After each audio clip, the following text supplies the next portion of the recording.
So, um, this is an opportunity this week to do more of a synthesis of the final 40 days of the election. We're actually a little bit under 40 days, but we're really in the home stretch at this point.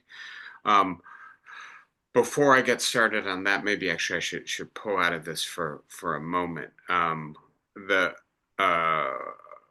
developments in the Middle East, right? The Israeli bombing of the headquarters of Hezbollah, the death of Hassan Nasrallah, the ongoing, and I think it's quite clear at this point, escalation of the conflict in the Middle East, which right has concentrated. We're almost to the anniversary, the first anniversary of the October 7th attack by Hamas into southern Israel. We're now talking about a battle shifting to northern Israel and southern Lebanon away from Gaza. Not that there aren't ongoing campaigns in Gaza, not that there isn't ongoing conflict in the West Bank as well. But the real focus at this point is, I think, with Hezbollah. And as I mentioned to you last week, I think Thomas Friedman captured it perfectly when he said, look, Hezbollah is a non-state actor, right? They are a political party in Lebanon. They are a terrorist organization. They are, in certain respects, a proxy for Iran, uh, part of the effort that Iran has as an ongoing effort to prevent Israel and Saudi Arabia from reconciling, from signing some sort of peace accord, from then allowing perhaps the United States, the Saudis, Israel to solidify a order in the Middle East that marginalizes and isolates Iran. So it's an organization that does a lot, that plays a number of roles. It has been decapitated, right? And so the leader has been killed by a bombing. Much of the intermediary staff that manages the day-to-day operations was killed or injured or frightened, displaced, and their communication infrastructure disrupted by the attacks 10 days ago that used the pagers and walkie-talkies as a kind of modern-day Trojan horse, exploding those devices. This is, I just think, a very, very dangerous situation. And we will have to see. I don't think, right, that there's any doubt. Iran has already proclaimed that this is a major escalation of this conflict. That the pretext then for retaliation, and the reason Thomas Friedman declared, right, that Hezbollah has the capacity for mutually assured destruction against Israel is because it possesses an arsenal of 150,000 missiles, ballistic missiles, precision guided missiles, cruise missiles, the kind of armament, frankly, that is better than that of probably the majority of nations in the world in terms of its capacity for aerial warfare. And by the way, every one of those 150,000 missiles is focused on Israel, right? That's their only purpose, their only target. And so the idea that this could become very rapidly an all-out aerial war, that Iran could be drawn in, that the United States could be drawn in, is, I think, one of the ways to put our narrow focus on the American election in a broader perspective. I'm going to talk later today about the uncommitted voters of Michigan and other places who are withholding support from Kamala Harris because they are critical of the fact that the United States is providing weaponry for Israel that is killing children and civilians and then we've got to say Gaza, we've got to say Mm. Lebanon, perhaps maybe also the West Bank, right? That they want more from Harris. They wanted a Palestinian to speak at the Democratic nominating convention. They want her to say that the Hayes Amendment, which requires that the United States scrutinize its arms shipment to other countries to make sure that they're not being used for human rights abuses or war crimes, be applied to the shipments that we are making to Israel. They want a meeting, right? They want some concession. And Harris has decided not to do that, right? And I think you maybe understand why from a narrowly strategic point of view, which is that she doesn't want to distract from what she thinks is her winning strategy by having a fight over Israel and the Palestinians break out in the middle of the home stretch of her election campaign. But having said that, I think there's a scenario here in which her caution, her arm's length approach to this constituency, right, costs her Michigan. And there's a scenario in which I think the other side of the divide, right, she did not choose Josh Shapiro to be her vice president in part because he was also trying to not have that fight within her coalition, could cost her Pennsylvania.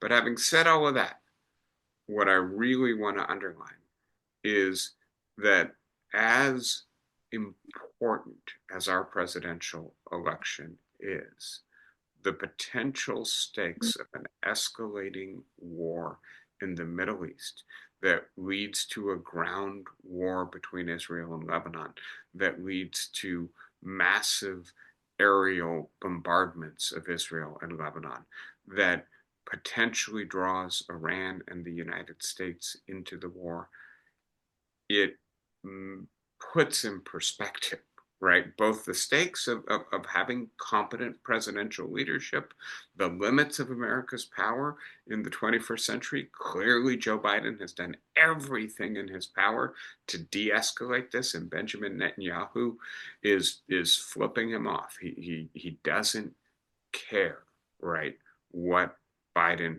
wants him to do. As a matter of fact, as the people interviewed in a recent New Yorker article on the uncommitted movement, some of the leadership of the uncommitted movement says, look, probably Donald Trump will give Netanyahu and his radical right allies the permission that they seek to create a greater Israel, to completely um, eliminate the Palestinian presence in the West Bank, in Gaza, and to try to, right, force Jordan or other countries to take the Palestinian refugees, or simply to make life so miserable for the Palestinians that they have no choice but to flee their ancestral homelands.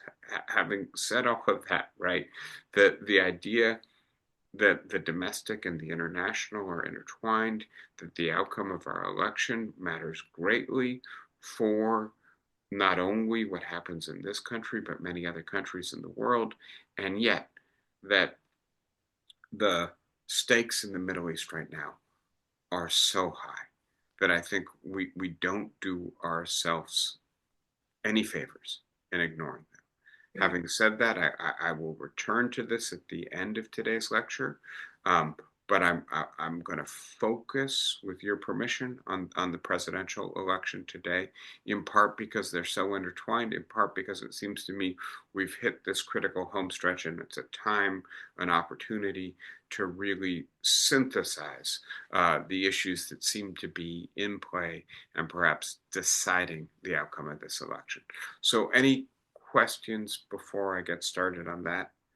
By the way, right, I will also speak at the very end about the marginalization of climate change in this presidential election. And I'll just point out very briefly, right, that among the things I assume we're all paying attention to is Hurricane Helene, which hit, right, the Gulf Bend in Florida as a Category 4 storm, right? Winds of 140 to 150 miles an hour. Human habitation is not built to withstand winds of that force. The storm surge, 15 feet high, moving 20 miles an hour. You can't outrun it. You can't survive it, right? And so just to not put too fine a point on it, the reason we're having such a high concentration of extraordinarily destructive storms is because of the heat and the energy in the surface of the ocean in the Gulf and the Atlantic, generating the power, the speed, the unpredictability of these storms. And this is obviously related to the fact that we keep hitting, right, milestone after milestone in the concentration of carbon in our atmosphere, in the retention of the sun's energy. It appears that the oceans, which did us a big favor for the last 50 years in absorbing so much of that excess energy, have reached the saturation point, and they're beginning to release that heat and energy back into the atmosphere. And it is affecting our hurricanes, our wildfires, our droughts, our torrential rains, not just in the United States, but all over the world. The number of people dying from heat-related events keeps going up practically 100% a year, right? And so in all of these regards, it does seem to me that the news of the week maybe should focus our attention on climate change as well. But the presidential race seems completely uncommitted, completely, maybe you did not use that term, to have swept it to the very margins of the agenda. And again, I think there's a strategy here. And clearly, if you care about climate change, you care about who wins this presidential race in the same way that if you care about peace in the Middle East or the humanitarian situation in Gaza or in Lebanon or in the West Bank, it matters who wins this presidential race. But having said that, Harris is taking that for granted, right? If you care about climate change, you're voting for her, and the voters she needs to win, right, for the most part, don't care about climate change, needs to win in order to win this race. She assumes that the combination of her being a different kind of presidential candidate, the first woman with the chance of winning the presidency, the first biracial person. Well, I take that back because Barack Obama is biracial, but the first person of Indian descent and African descent to possibly be able to win the presidency. This is going to mobilize her base, as will the fear of, anger at, disgust with Donald Trump, right? So she doesn't need to talk about what's happening in Gaza. She doesn't need to talk about climate change. She needs to talk about, as far as she's concerned, the economy. And I will get into this, but she thinks, right, this vote is going to be decided by a few million voters in Michigan, Pennsylvania, Wisconsin, Georgia, Arizona, Nevada, North Carolina, and they have a different agenda from the rest of us, and she is narrowing what she is saying, how she's campaigning, to focus exclusively on them. So, having said that, let me now go, if there aren't comments or things you want to discuss about either Helene or what's happening in the Middle East, into the material I have for you today on the presidential election. As you can see, I am asking whether or not Harris can turn the tables on Trump and there's a colon there that you can't see because I put Tim Walz on top of it. Sorry about that. Uh, Main dynamics in the home stretch of the first post-policy, post-truth, post-Roe, post-Trump presidential race. And I hope you understand what I'm doing here. In part, I'm suggesting that Harris is trying to steal Trump's populist thunder, that she has decided that the old strategies, I'm sorry, give me 2 seconds. There's somebody at my door who won't stop um, ringing. Give me 1 second.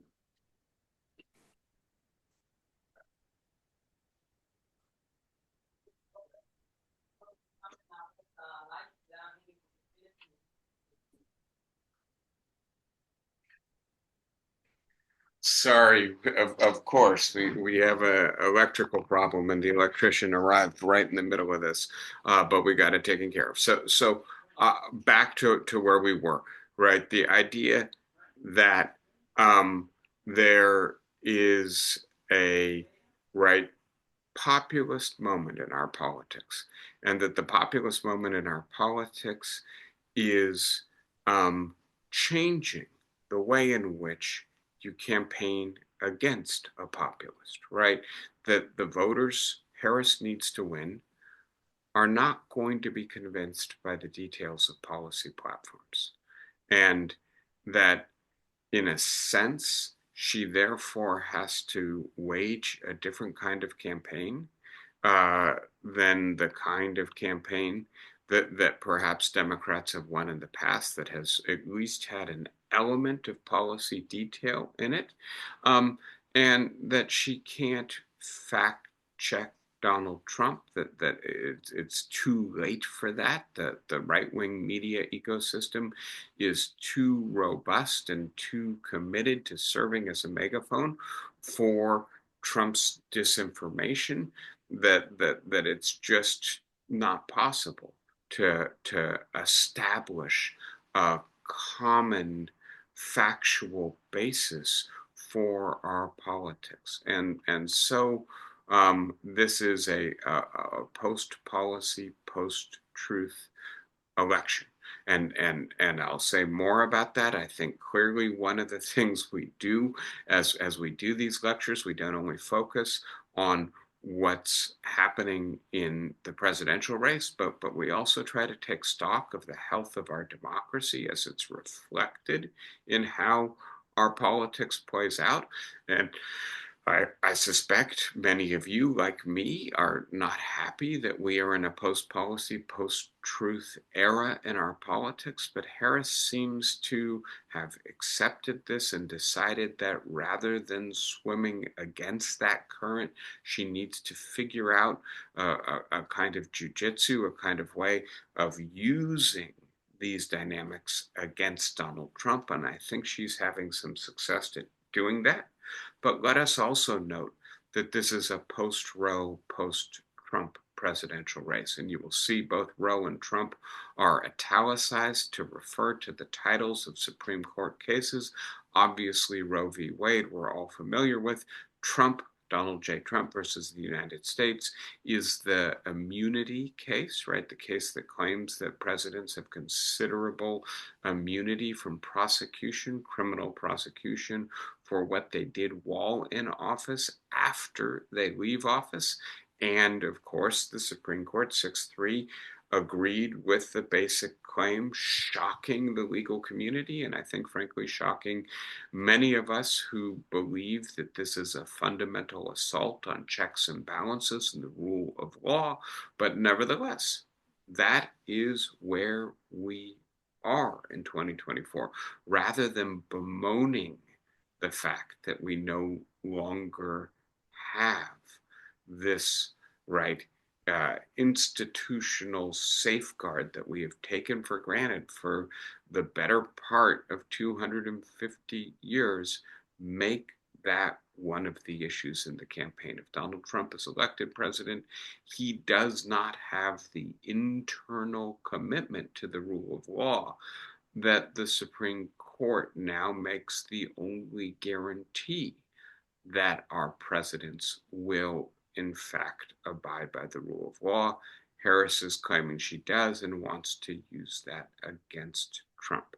So let's dive in. I will start with the horse race, but I want to immediately note, as we started to talk about last week, the polls are in Harris's favor marginally, right? And when I say marginally, uh, all of the main modeling sites that I use, that I look at, and I hope I've selected the good ones. I've tried to use three of them to get a ability to triangulate, to maybe correct for the right way in which the silver poll model discounts certain polls or corrects for them as having a partisan bias by looking also at the Economist and 538.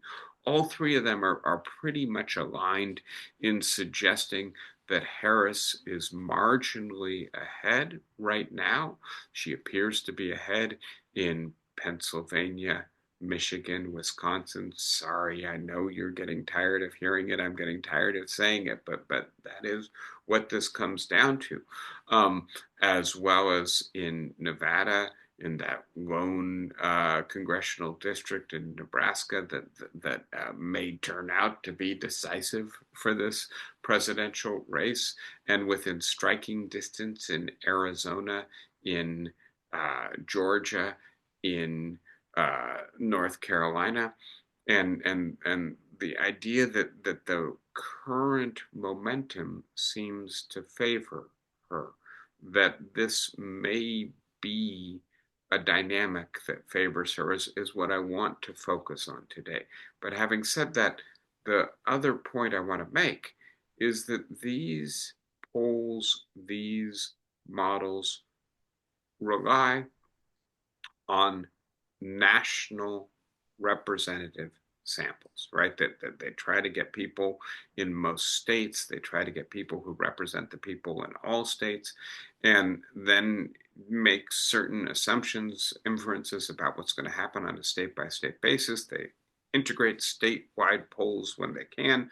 But frankly, the people who are going to decide this election are anomalous. They're probably not well captured by these polls. They are people who, in 2024, in late September of 2024, have not made up their minds about who they're going to vote for, right? That the experience of 2016 to 2020, the experience of Biden's presidency, the experience of this campaign has left them confused or undecided about which of these two candidates they prefer. That makes them very different than the vast majority of Americans who are really set in their opinion, who have probably been set in their opinion for quite a while now, at least since Harris got into the race.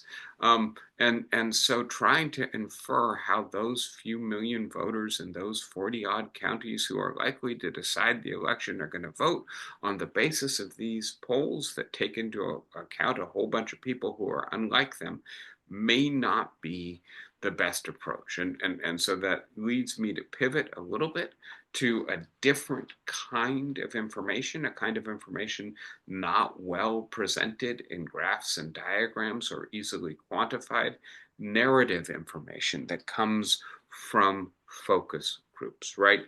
Asking those people who live in those critical counties and who are still undecided, right? We call them flippers sometimes because they've flipped between Obama and Trump and Biden. Sometimes they're called double haters because when it was a race between Biden and Trump, they hated both of them. And frankly, right now, most of these voters know that they don't like Donald Trump, right? And they don't like his divisiveness. They don't like the chaos that tends to accompany him.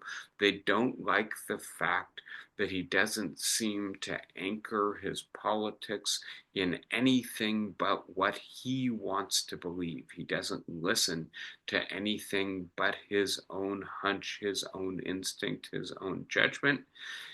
And yet, they know Donald Trump, right? They've watched Donald Trump for 8 years or maybe 20 years, back to when he had a reality TV show. He's a known quantity as far as they're concerned, whereas Harris, right, has a much slenderer basis of information on which we can make up our minds. And not only that, it doesn't seem to be perfectly consistent, right? She's been a presidential candidate for a couple months. Prior to that, she was a presidential candidate for a few months in 2019 and 2020. What she said in 2019 and 2020 is quite different from what she's saying in 2024. And prior to that, well, she was a first term senator for a couple years from California. The sense of these voters that they need to be confident, first of all, that Harris will just be a competent president. And second of all, that she will pursue economic policies that are at least decent for them. And then I'll drill down on this for a second. These voters, right, the voters who are going to, in all likelihood, decide the outcome of the election are hurting, right? That they're mainly living paycheck to paycheck, mainly seeing their hopes for a brighter economic future crushed by the recent economic trends, the growing inequality, the growing precariousness, the loss of industrial jobs. And even if these people are not themselves living paycheck to paycheck, they know a lot of people who are, and they fear if the economy continues in the direction that it's moving in, they too will find themselves in that situation.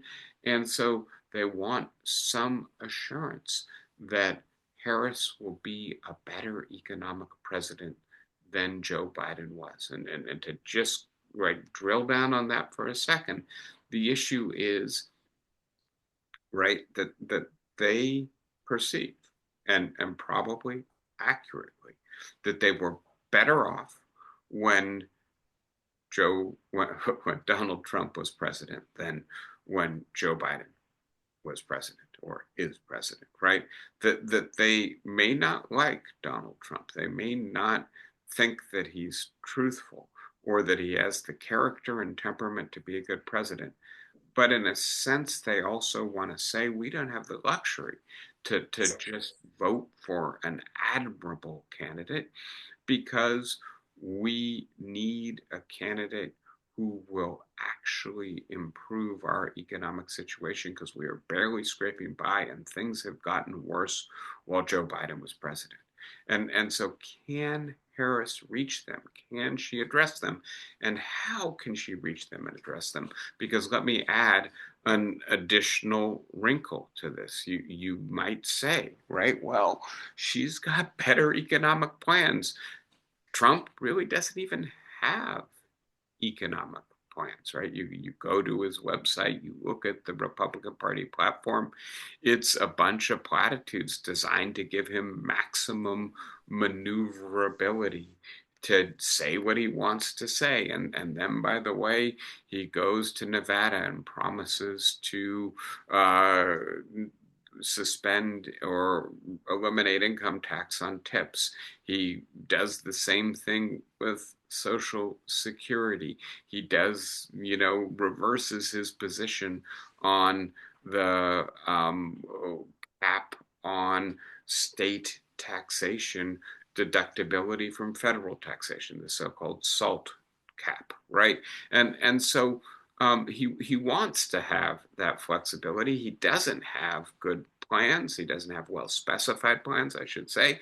And to the extent that he has policy positions he falls back on, It is, right, on the one hand, tariffs, and on the other hand, deportation. And I've suggested to you, I can talk about it more if you want me to, that both of these things are counterproductive from the perspective of keeping inflation under control, making life affordable in the United States, building more affordable housing, right? So to the extent that he has policy proposals. I think it's too much to call them plans because they're not well fleshed out, at least not in anything coming officially from his campaign.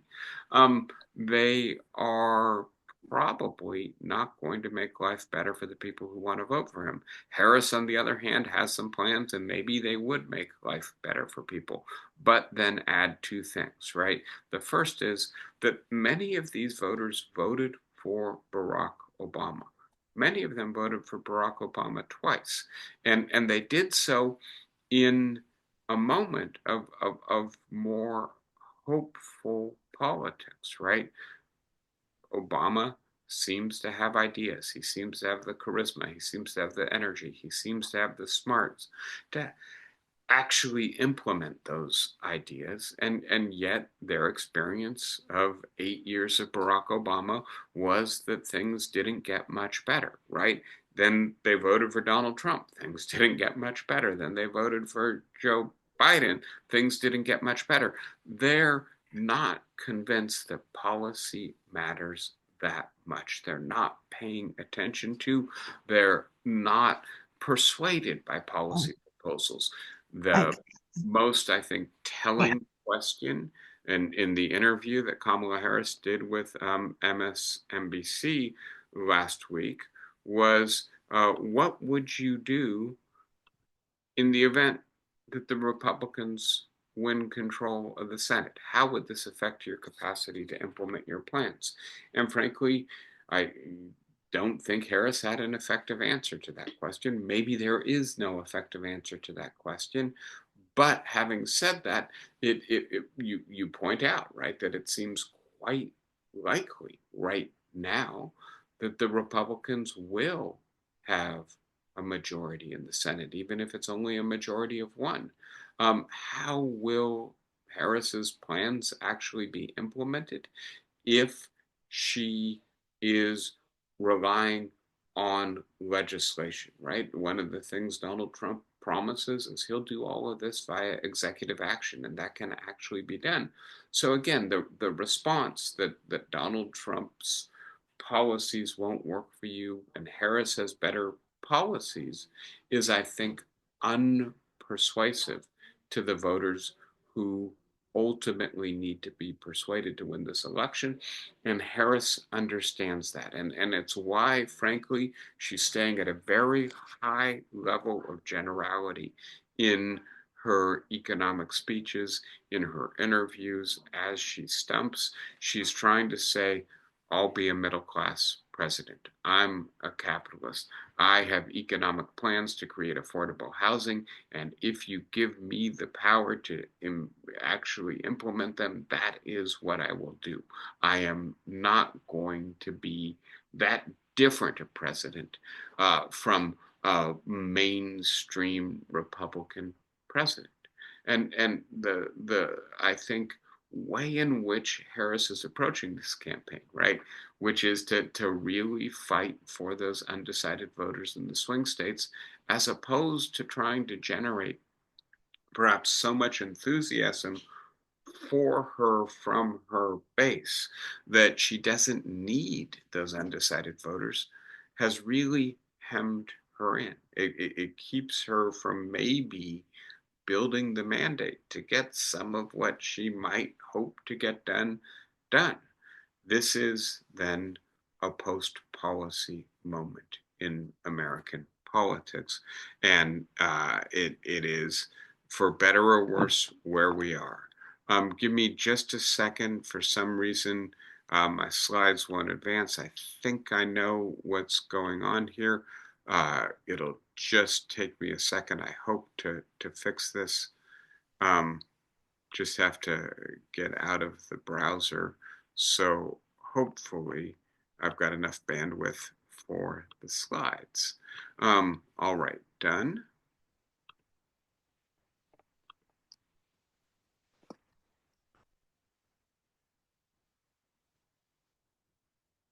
All right, very quickly.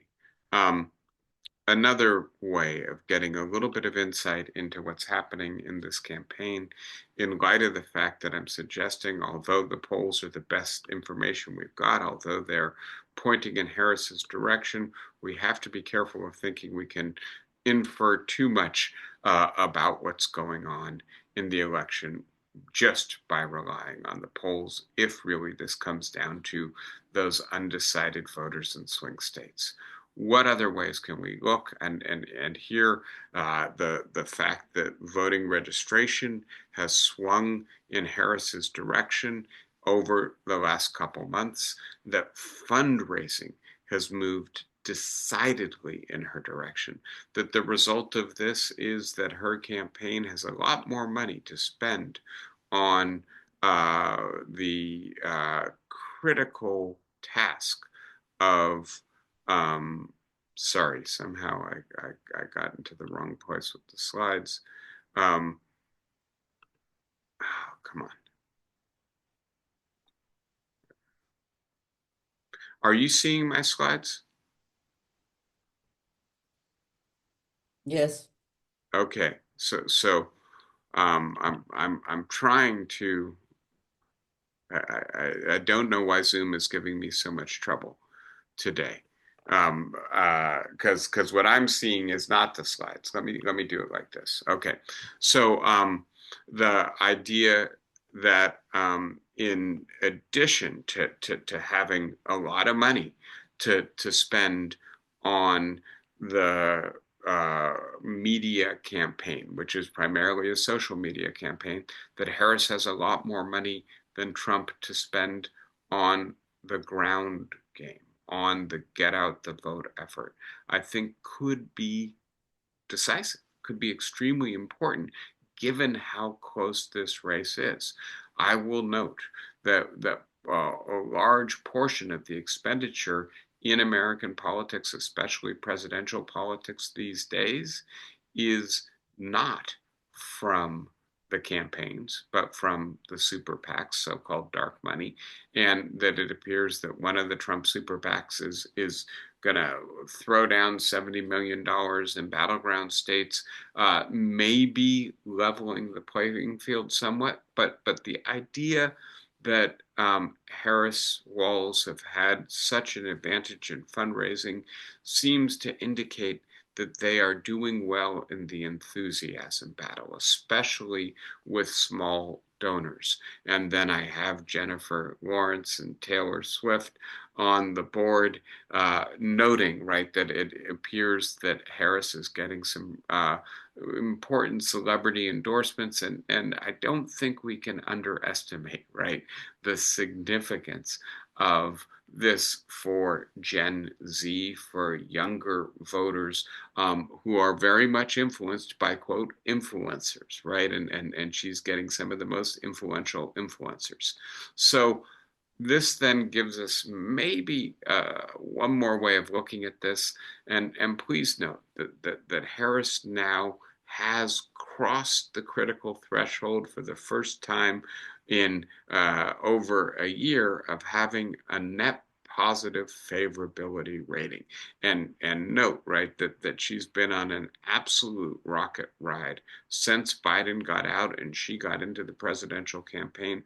Her favorability has gone up and up with not yet apparent cap or ceiling or stall in this momentum, that Democrats are now clearly favored in general to win Congress. Having said that, I think that when we do it state by state and district by district, the battle for Congress appears to be every bit as close as the battle for the presidency, but with the advantage going to the Republicans as opposed to the Democrats, at least for the Senate.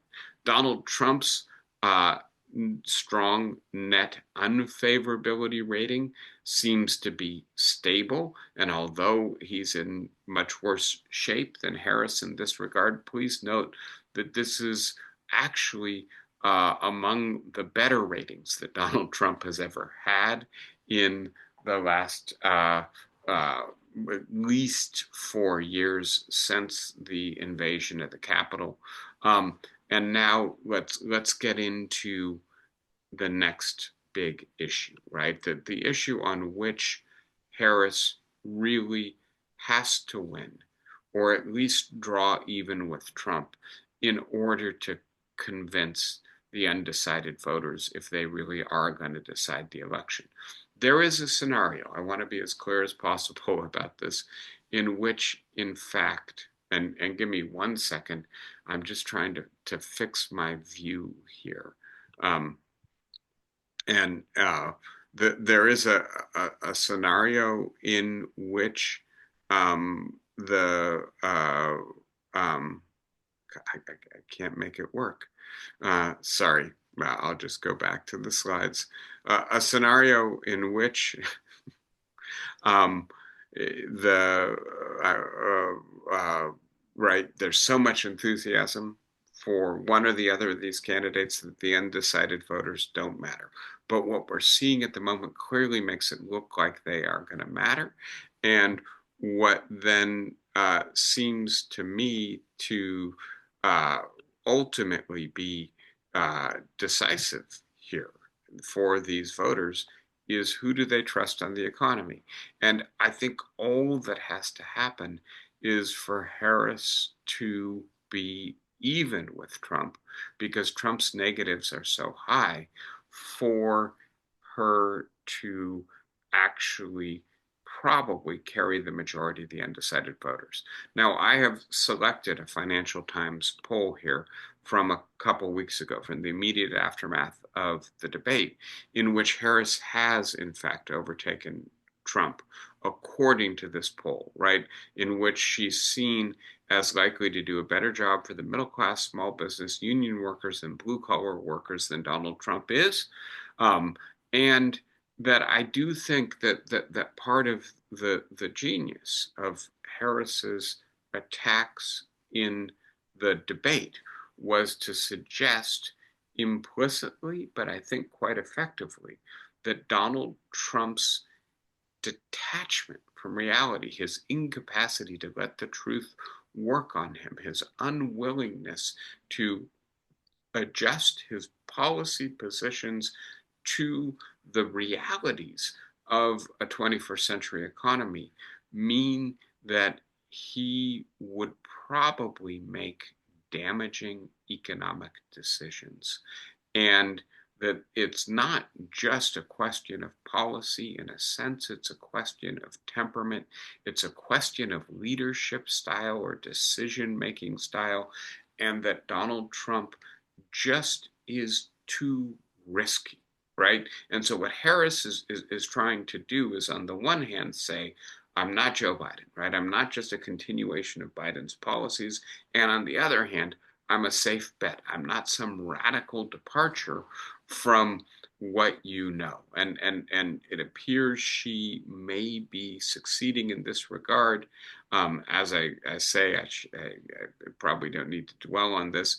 It does look like the Republican Party has an advantage in Montana.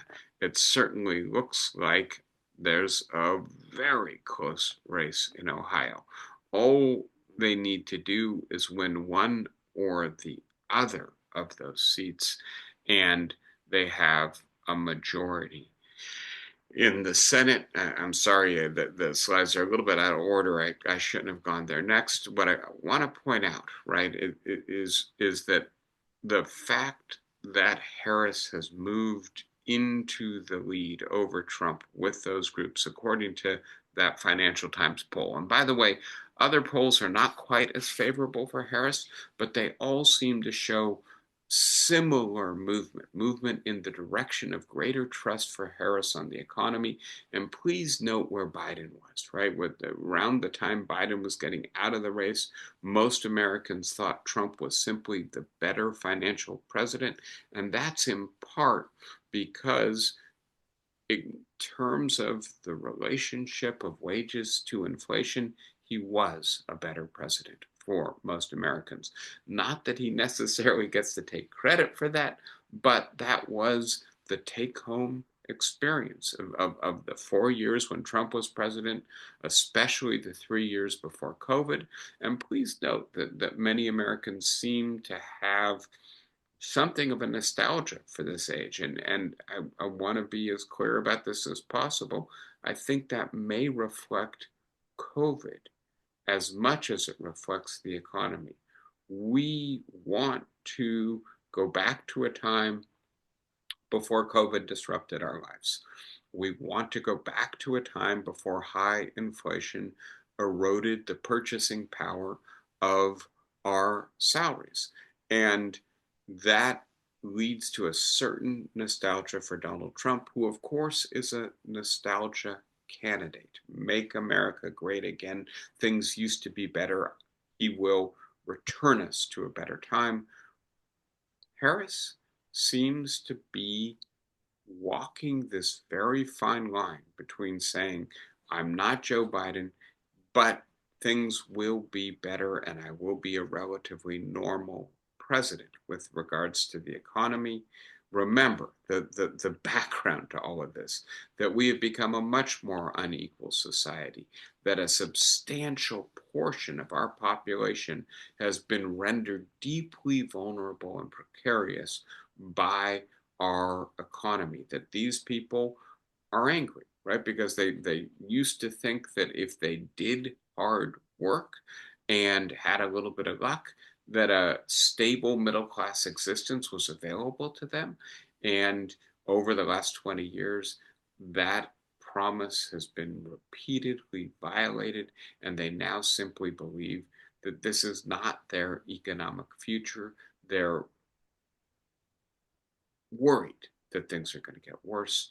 They're also angry about the course that the United States has taken. And you put those two things together, right?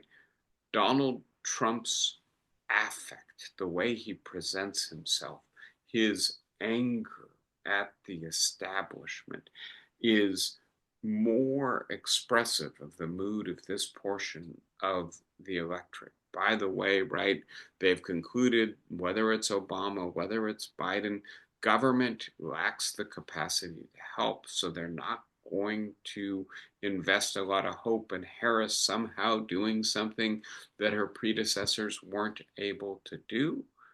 I have to say that there's something uh, hard to dispute about that line of thinking. And by the way, they are worried that the society as a whole is moving in a direction where people like them just don't matter to the rest of the society. So you put all of this together, right? And you have this diagram, which again, I find to be perhaps the most important survey question asked in 2024. Which comes closest to your view about the political and economic system in America? It needs to be torn down entirely. It needs major change or it needs minor change. And 70% of Americans suggest that it needs to be torn down entirely or needs major change. Here is where Harris is walking a fine line and doing better than Biden in suggesting that she will change things, that she is a change candidate, that the kind of change that she represents is better than the kind of change Donald Trump represents. I'm going to return to that, but I want to just point out, right, that what Harris needs to do is not to convince people that she's a better economic president than Donald Trump.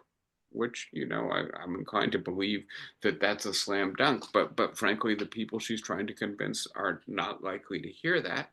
What she needs to be able to convince them of is that she's not worse, or certainly not substantially worse, because then, right, if you get past the economy and inflation, you can begin to talk about abortion. You can begin to talk about character. You can begin to talk about sustaining democracy, right, in a post presidential immunity world. And those issues are to her benefit. They were not issues that Biden was effectively able to pivot to. Harris appears to be able to maybe neutralize Trump on immigration, inflation, the economy, in order to be able to concentrate on these other issues. And then I want to add very quickly that Trump seems to have created an opening for Harris by exaggerating the degree of economic discontent.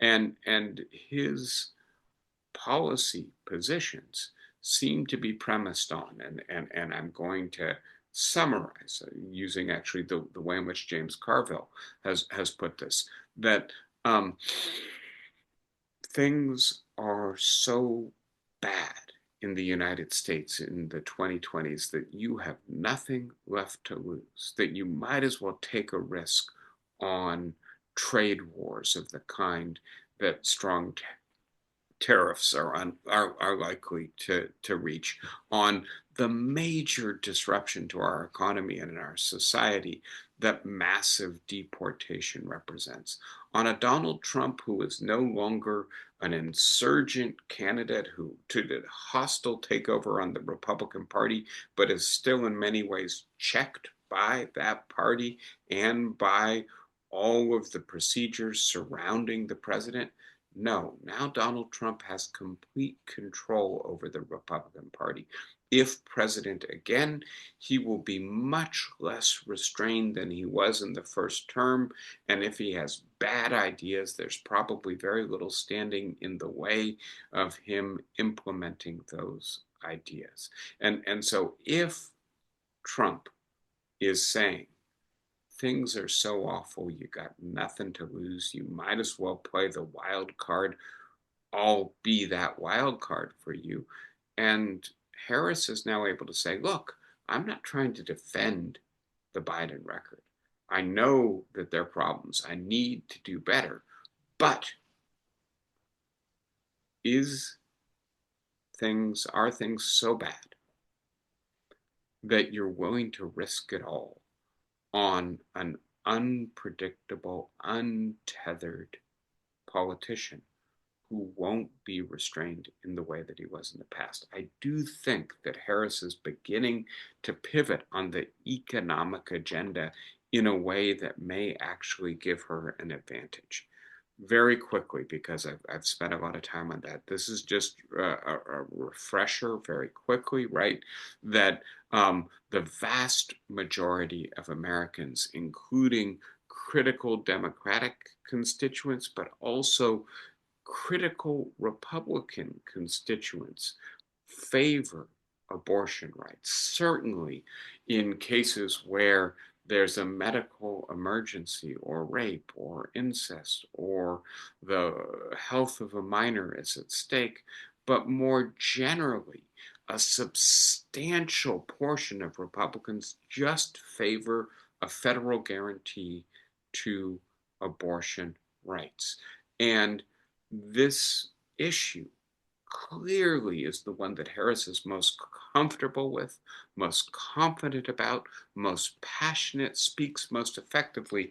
And here I just want to say very briefly, we've talked about this in the context of a much longer discussion of Roe v. Wade and the kind of jurisprudence that it represents as opposed to the Dobbs jurisprudence, that Harris may intuitively recognize that constitutional politics is different from economic policy, right?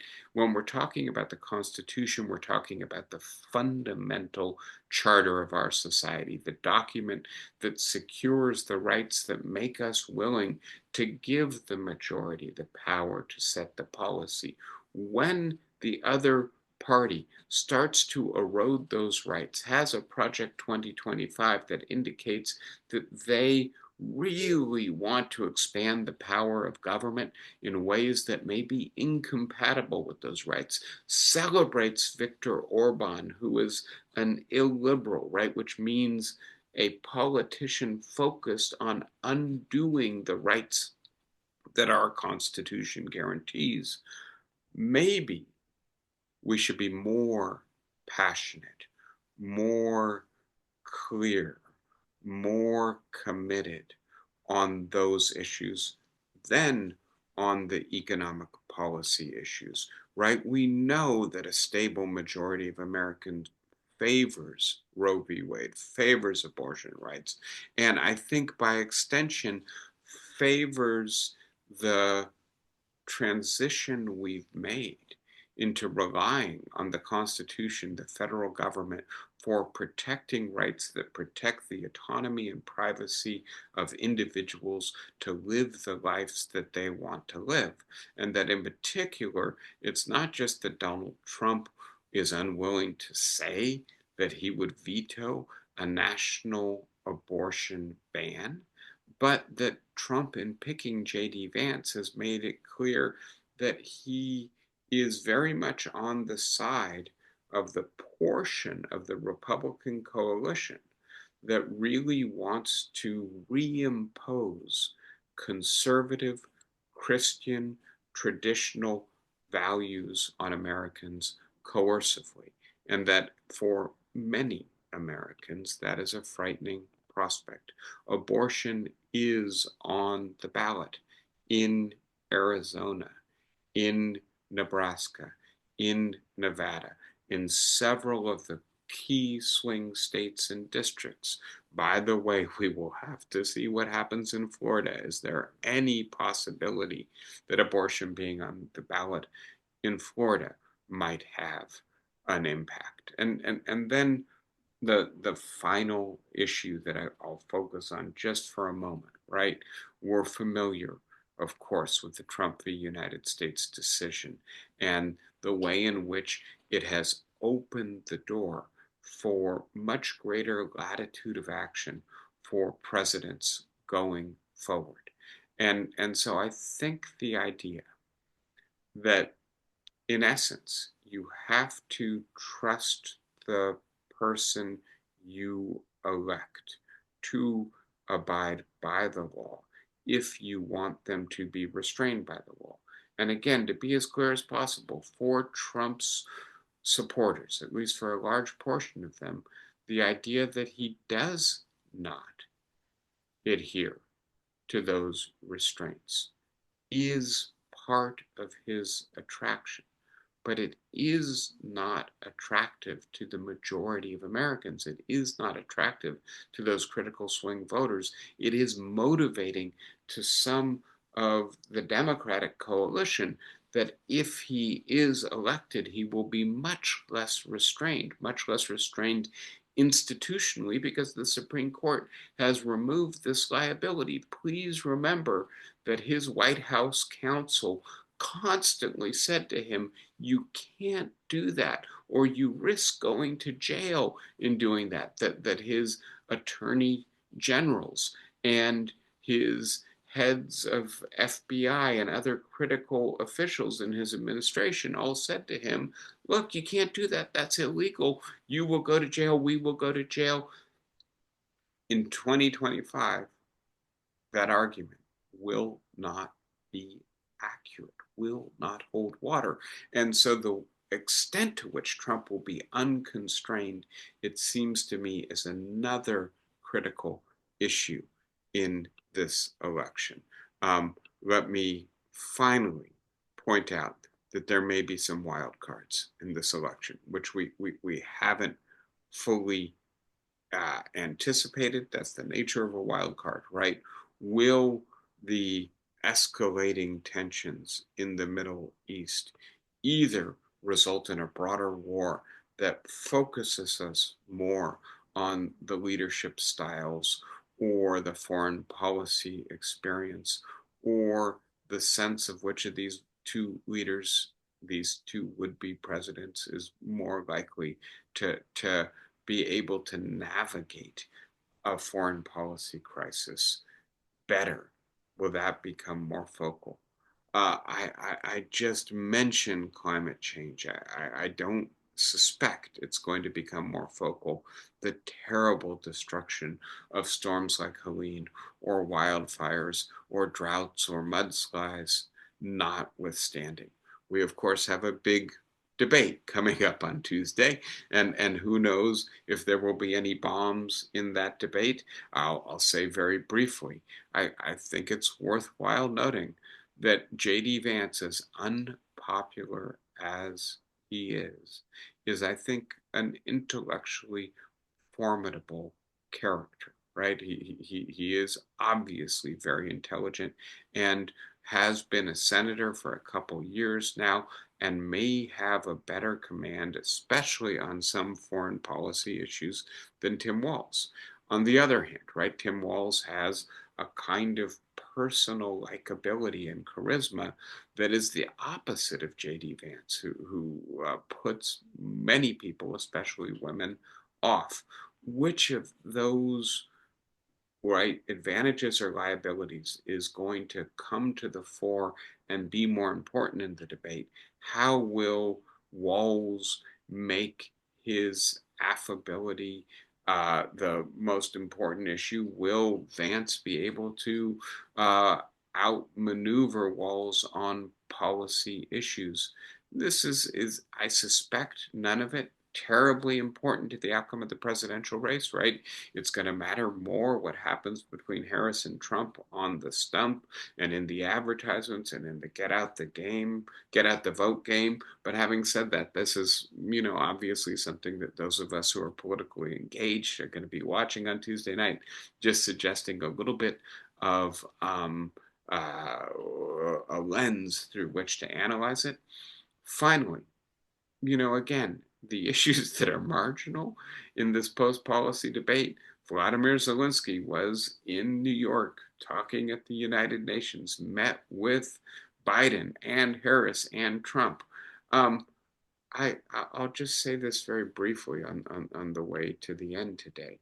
It seems to me that in many respects, the battle for freedom in the Ukraine is the 21st century equivalent of the battle for Spain in the first third of the 20th century. It's a battle for freedom. It's a battle for the idea that a sovereign people can declare their independence from an imperial neighbor and can set down a path that leads them in the direction of free, fair elections, a more liberal society, openness to different ways of life, and that probably the capacity of the Ukrainians to defend their freedom depends on the outcome of this presidential election as well.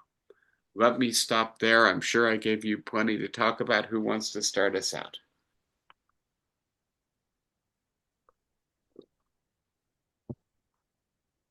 Flossie, go ahead. It looks like you need to unmute yourself.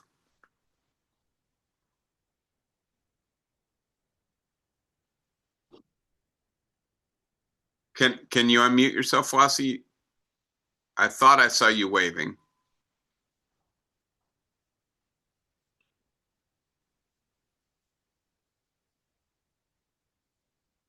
Let me do the risky thing. In order to, I can't. Can I unmute everyone? No, I can't. So, No. okay, Thank yeah, Okay, thank you. just a light touch. If you're going to compare what is happening in Ukraine to the Spanish Civil War, I hope Taylor Swift can produce a wonderful battalion of songs that the Spanish Civil War produced. I still see those songs. The Foreign Surgeon Generals, what will happen come Christmas time when they'll all be hanging. There was a great moment in music. May it come again and rescue some of us. Flossie, have you ever listened to Taylor Swift? What do you know? I'll just say I don't think that's her style. So Oh, I know. yeah, She's not she's about herself. yeah, The or her Spanish Civil War relationships. was about everyone. Yeah, And it was a moment when those who were aware of what was happening could sing about what was happening in Spain, could happen everywhere. But there was a kind of nobility in how and what they sang. We could use some of that music again. Taylor Swift is lovely and God bless her, but we need the guys who could give us the foreign surgeon generals and the uh,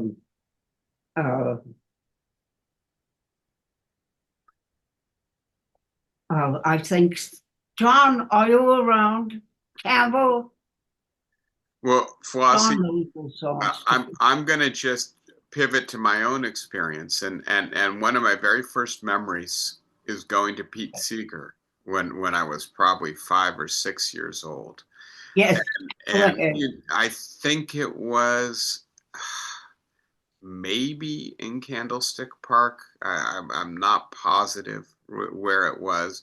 Might have even been in Golden Gate Park. But the idea that Pete Seeger could get a stadium full of people, it's a different historical moment, right? And alas, what succeeds in the 21st century is Taylor Swift, not Pete Seeger, or the more political music of the early 20th century. And I think we may have to reconcile ourselves to that, alas.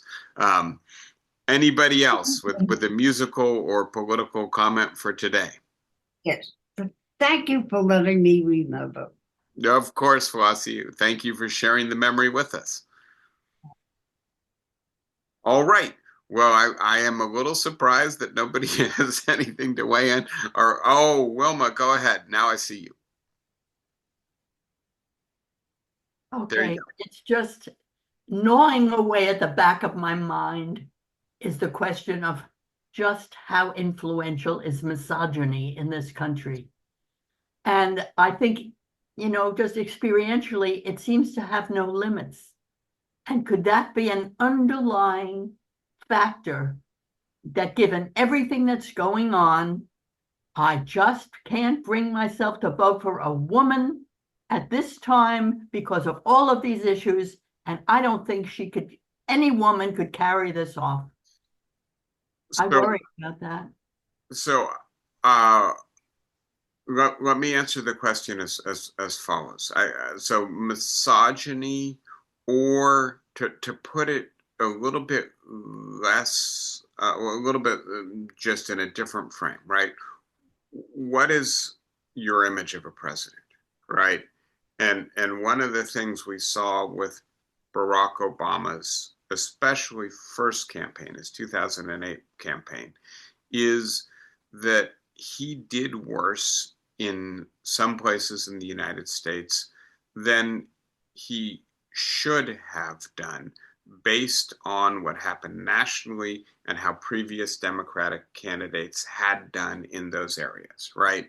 And so the suspicion was that that was because he was black, right? And a black man just didn't fit the bill for what people thought a president should be, right? Which is a little bit different, right? Call that implicit bias as opposed to explicit racism. Call this implicit sexism as opposed to misogyny, right? Just a drag on the candidate from the fact that the person doesn't, we've never had a president like that before.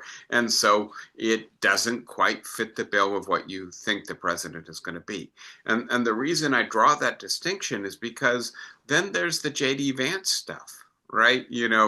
that we should have a national abortion ban, that women should stay home and take care of children, that we should get rid of car seat laws because it's preventing people from having as many children as they want to have, right? And I want to suggest that that stuff veers much more strongly in the direction of misogyny, and that it is every bit as repellent to a lot of women as maybe it is attractive to a certain kind of man. And it's the term of art here is the manosphere. I don't know if you've heard this, but the idea that there's a corner of social media and the internet in which men who are very unhappy with the advances that women have made over the last 20 years, with the Taylor Swifts of the world, and also with the fact that the big brawny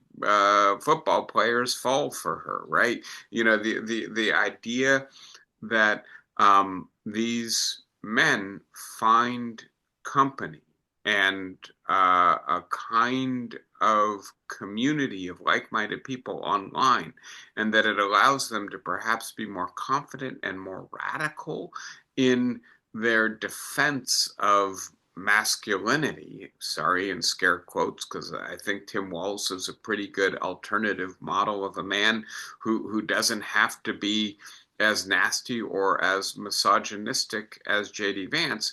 Empowers the fact that they've got this online community, empowers them to be unself-conscious, unrestrained in the way they present their politics.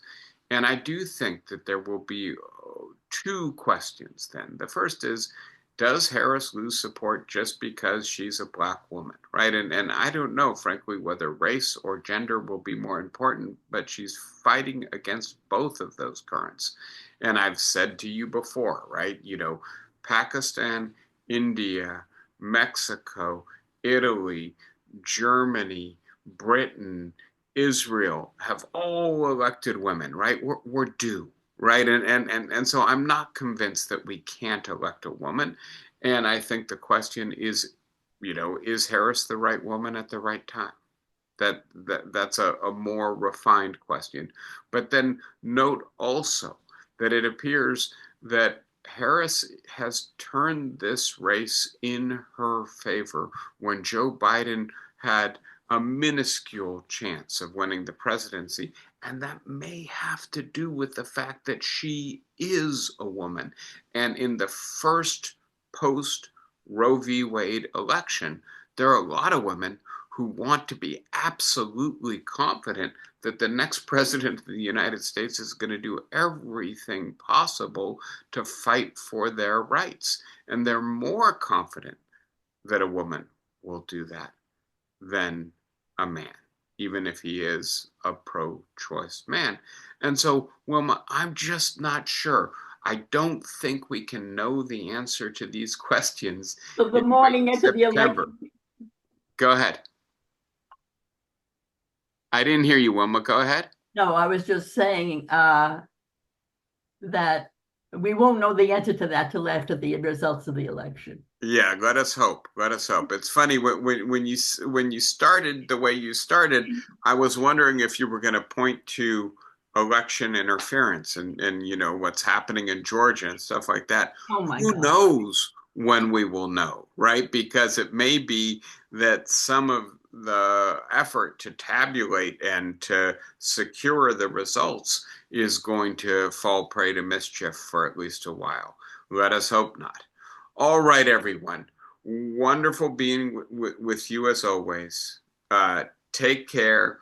More to Thank come, and be well in the meantime. See you next Saturday. Thank you, everybody. Bye bye, guys.